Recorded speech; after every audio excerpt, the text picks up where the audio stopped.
Welcome to Let Me Fix This. Enjoy the video.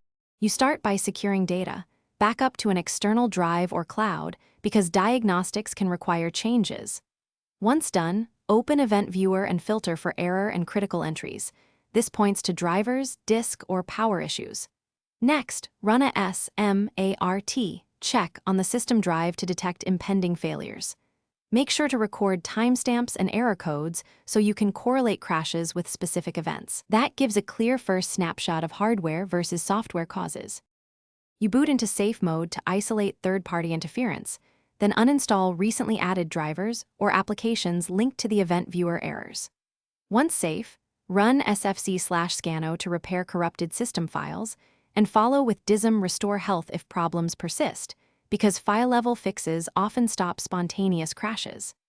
After software stability, update BIOS/UEFI and chipset drivers, but only apply stable vendor releases. Unstable firmware can worsen crashes. Make sure to reboot between steps and retest for reproducible behavior. You move to hardware validation.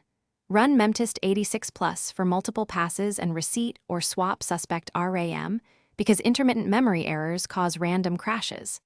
Then stress test CPU and GPU while monitoring temperatures. Thermal throttling or overheating can abruptly halt the system.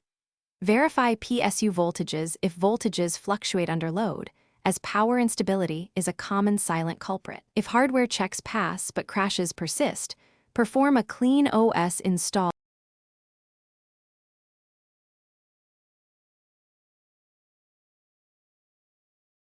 Thanks for watching. If you found this helpful, don't forget to like and subscribe.